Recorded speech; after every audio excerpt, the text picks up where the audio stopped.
la internet. Vamos a hacer el modelo clásico. Muy buenos días a todos y a todas. Muchas gracias por la invitación y felicitar al Ayuntamiento de Terrassa por la iniciativa de OpenGov. Lo primero, comentar que el proyecto datosgov.es, no sé si lo veis por aquí abajo, es fruto de la colaboración activa y de varias administraciones públicas. Está la Secretaría de Estado de Administraciones Públicas del Ministerio de Hacienda y Administraciones Públicas, la Secretaría de Estado de Telecomunicación y Sociedad de Información del Ministerio de Industria, Energía y Turismo, y Red.es, donde pertenezco yo, que es una entidad adscrita al Ministerio de Turismo. Estamos participando desde hace mucho tiempo y a ver, vamos a hacer un segundo que se va ahora.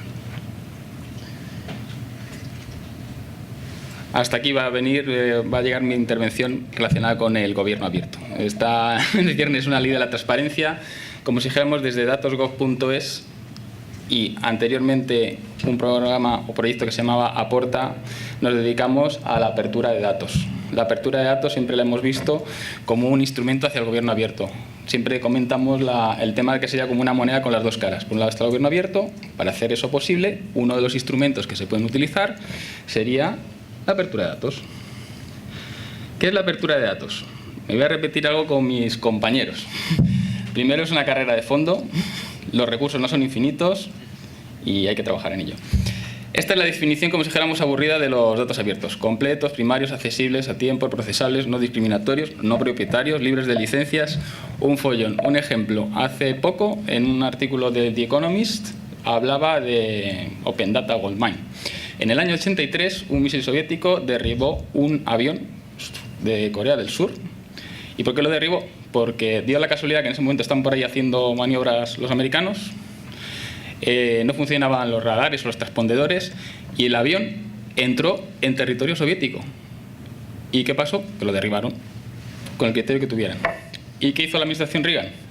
Liberó los datos del GPS en el año 83. Desde el año 83 está disponible, supongo que no sé si son satélites militares o civiles, dan la señal de GPS. ¿Qué ha ocurrido? Pues ponía el artículo que hay 3 millones de personas en Estados Unidos que están asociadas a la actividad económica de los servicios de geolocalización. En su momento apareció tipo TomTom, Garmin, etcétera, y después apareció Google, Apple, y da la casualidad que la semana pasada Google ha comprado una compañía israelí que se llama Waze, que de alguna manera tú como usuario tienes una aplicación y dices, pues voy por esta carretera cuando llegaba y hay un atasco, hay un accidente, etcétera. La ha comprado por $1.000 millones. Entonces entiendo que la gente que estaba en Israel ha recibido $1.000 millones y la parte primigenia, como si dijéramos, está en el año 83, cuando alguien decidió liberar esos datos. Entonces los datos, de alguna manera, los datos del GPS más o menos cubren la definición que viene aquí.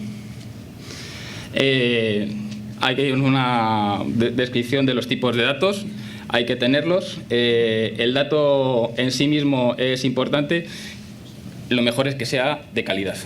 El dato, que podríamos decir que es 25, da información. Si tienes 25 grados centígrados, sabes que es temperatura. Si lo tienes en un contexto, Terrassa, verano, dices, y tienes un histórico, dices, pues a lo mejor es verano. Y si sabes que viene mucha gente de turismo, pues a lo mejor dices, pues pongo no sé qué de las cervezas frías o hago una campaña. O sea, es importante tener el dato lo más desagregado posible y acompañarlo con toda la información y que sea procesable. Entonces eso es lo importante. Hay una escala estándar del señor Tim Berners-Lee, que es el que inventó Internet. Y aquí vamos al tema de los datos públicos. La reutilización de la información del sector público son en el uso de los documentos en poder del sector público. Y aquí ya que lo usen las personas físicas o jurídicas, con fines comerciales o no. Y claro, siempre que no entre en conflicto con la actividad administrativa pública. Lo que nos hemos encontrado muchas veces, ahora comentaremos, bueno, el ejemplo real del proyecto es que cuando vas a un ministerio, a un organismo público, le dices, esta información sería interesante liberarla. ¿Para qué? ¿Para qué? Nada. Es como la tienes que liberar. Y de hecho está recogido por ley. Pero bueno, siempre hay un poco de resistencia al cambio, que es lo inicial, pero también hemos visto que con un tema de difusión, de acompañamiento, etcétera, pues poco a poco, esto como si dijéramos, es parecido como a la introducción de la LOPD, pues en su momento supongo que sería traumático, después la gente se ha acostumbrado, que tiene que poner sus cláusulas, tiene que pedir la información que se requiera, tiene que cumplir la ley y no hay ningún problema. Entonces, ¿por qué la apertura de datos? La apertura de datos, como si dijéramos, es un trending topic de estos de Twitter, es lo que se lleva ahora, se lleva llevando una temporada, y en particular ahora lo que se lleva es Open Government. El tema de, hay un impulso muy fuerte por la administración Obama, por la administración Cameron de Reino Unido y en general por todos los gobiernos, podríamos decir. Y, por ejemplo, en el caso particular, que conozco más, en la Agenda Digital para España está mencionado explícitamente. Y está mencionado explícitamente que hay que establecer un foro de colaboración público-privada, y que participe el sector público y el sector privado para lograr que se abran los datos. Y ahora veremos por qué es importante que se abran los datos, o bajo qué premisas. Esto es el mapa que tenemos de lo que había en el 2009 a poco, pues en la actualidad pues está el mapa y está lleno de iniciativas. Hay unas tendencias europeas, voy a pasar muy rápido. Bueno, la tendencia nacional es importante porque hay mucho y muy bueno. Y a nivel AGE, como si dijéramos, pues hay distintos en la administración española, pues hay la Administración General del Estado, las comunidades autónomas y las entidades locales. A nivel de Administración General del Estado, ahora pasaré a comentar el tema normativo, está la iniciativa 2gov.es, que estaba, como si dijéramos, regulado normativamente en base a una serie de leyes. Entonces, a ver, beneficios sociales y económicos. A ver si consigo... A ver, el marco normativo... No, voy a empezar por la parte aburrida, es que si no voy a destripar el marco normativo. El marco normativo que existe es muy claro. Lo que pasa es que las leyes están redactadas de esa manera. Hay que interpretarlas y cuando la ley no acarrea una sanción, pues es difícil muchas veces pues lograr que se cumpla. En su momento existía la Directiva 2003 del Parlamento Europeo de la reutilización de la información del sector público, fue traspuesta en ley en la Ley 37 de 2007. Las leyes son, como si dijéramos, un poco genéricas, pero ahí ya se daban pinceladas de lo que había que hacer, y en el caso particular del AGE apareció el Real Decreto 1495, que es absolutamente explícito de lo que es la reutilización de la información del sector público. Y ya el 19 de febrero de 2013 aparece una cosa que se llama la Norma Técnica de Interoperabilidad de Reutilización de la Información de recursos de la información. Pasaré rápidamente, pero hay una forma estándar en la cual los catálogos pueden intercambiar su información. Existe. De hecho, por el comentario, la norma que ha sido publicada en el BOE, ahora mismo estamos trabajando con un proyecto europeo, el Join Up, se está de alguna manera el perfil de compartición de recursos entre los catálogos europeos. Pues esa norma, que está basada en el estándar de CAT, pues nosotros hemos ido con la propuesta, que es la propuesta española, y prácticamente casa, o sea que estamos, como si dejamos, avanzados. Voy a ir rápidamente, pues eso es, está la normativa original. Esta normativa original recientemente ha sido modificada y aprobada por el Parlamento Europeo, con lo cual dentro de 2 años debería ser traspuesta al ordenamiento normativo español. Y una de las cosas interesantes es la palabra esta que antes en la normativa original no era tan fuerte, y es el tema que introduce el derecho a la reutilización de cuando el documento tenga carácter público. O sea, es muy taxativa, de alguna manera está forzando a que la gente reutilice la información, que la suelte. Y vamos un poco más arriba, es que un segundo. Normativo, perdón. La Ley 37, que establece lo que es reutilizable y lo que no. Hay determinados tipos de documentos que no pueden ser por su propia naturaleza, no son, pues eso, defensa nacional, redifusión, etc. Perdón.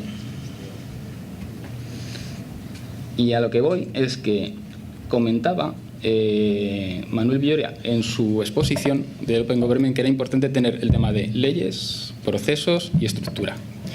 En el caso particular de Open Data hay leyes, y hay una ley muy concreta que es el Real Decreto 1495. El Real Decreto es lo que es. Pues hay una guía de aplicación del Real Decreto y la verdad que da muchas ideas. En el Real Decreto se dice, se define de alguna manera el proceso, se define la gente en un organismo, qué roles tiene que tener, desempeñar para conseguir el fin último, que es proporcionar sus datos públicos. Y se habla de las licencias, hay unos procesos. Yo os voy a comentar el caso particular de Red.es. En septiembre del año pasado no había nada, ahora ¿qué hay? Hay un procedimiento.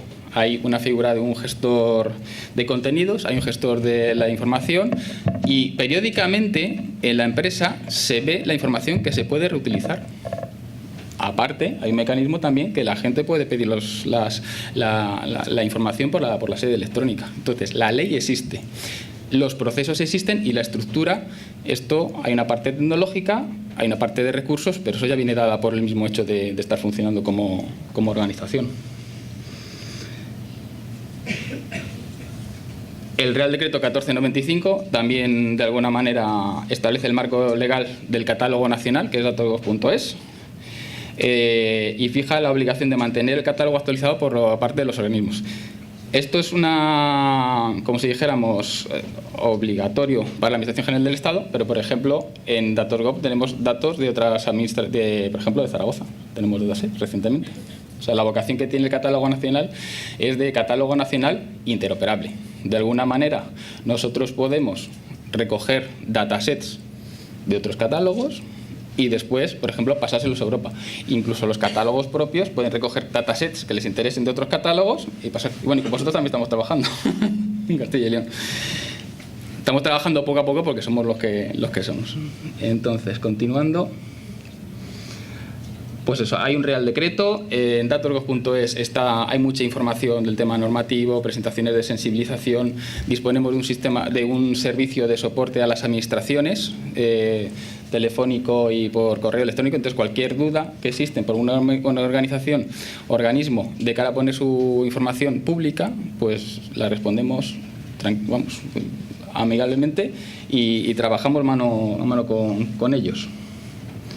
Entonces, como si dijéramos, el Real Decreto también establece unos mecanismos de seguimiento y de gobernanza del plan y en la CPCSAE se sigue mes a mes y semestralmente. De alguna manera, lo que siempre se dice, lo que se mide se consigue. La reutilización de la información del sector público se mide. Y aquí el caso último de las reutilizaciones, de cara a compartir los conjuntos de datos, existe un estándar basado en el DCAT, pero existe y de alguna manera está regulado. Entonces, como si dijéramos, ¿por qué el Open Data? A ver cómo hay ejemplos de éxito, de GPS, el hecho de compartir la información entre todos los agentes hace los procesos más eficientes, datos de criminalidad, sanitarios, está claro, los datos de localización, datos meteorológicos, hasta ahí, como si dijéramos, voy a seguir pasando, existen millones de ejemplos, como si dijéramos que serían, voy a seguir, ejemplos, lo podéis ver que es una presentación ilustrativa. A ver si llega a la última, que a lo mejor es lo que tendría que haber dicho al principio. En el artículo de Economist decía que el hecho de abrir los datos, en una traducción libre, podría generar una actividad una actividad nueva de 140.000 millones de euros anuales. En diversos estudios que hay en la Unión Europea se habla de unos 40.000 millones de euros anuales que podría generar. O sea, el hecho de abrir los datos en diversos estudios, y por eso estaban apostando las administraciones, la Unión Europea en primera persona, Estados Unidos también, es porque esa generación de eficiencia en un momento de situación económica comprometida se supone que va a generar mucho dinero. Al día de hoy, lo que tenemos cuantificado en España, por un estudio que ha hecho el Observatorio de la Telecomunicación y la Sociedad de la Información, de Red.es, es que el sector infomediario, la gente que reutiliza los datos que están ahí, serían en torno al 300 a 500 millones de euros. No sé si es mucho o poco, este es el presupuesto del Real Madrid o del Barcelona, aproximadamente 400 millones de euros. El potencial para España, con el PIB que tiene, podríamos llegar a 4.000 millones de euros. O sea, como si dijéramos, la importancia del Open Data, aparte de ser un instrumento para lograr el gobierno abierto, también lo que permite es generar riqueza para la sociedad. Y ya terminando, el proyecto Datosgov, que Por repasarlo, tenemos una página web, hay mucha información de cara a la reutilización, como si dijéramos está más orientada, los conceptos generales están orientados a cualquier administración, hay un determinado cumplimiento legal pues que le atañe a quien le atañe, pero que como si dijéramos hay mucha información y para compartir con todos vosotros, y tenemos un catálogo, y aquí es la última, ya para ir terminando, que fruto del trabajo de todos, recientemente el proyecto ha sido ganador del premio a la innovación de la administración pública en Irlanda, de la Unión Europea. Ha sido premiado por la Unión Europea y económicamente. En estos momentos pues está muy bien. Y poco más. Muchas gracias a todos por... Bé, gràcies. Agrair doncs, la presència del senyor Antonio Ibáñez, de la senyora María Jesús Fernández, del senyor Daniel Ros i també del senyor Manuel Canaval Barreiro, i recordar-vos que després en el Coffee Break podreu parlar, intercanviar opinions amb els nostres ponents. Gràcies.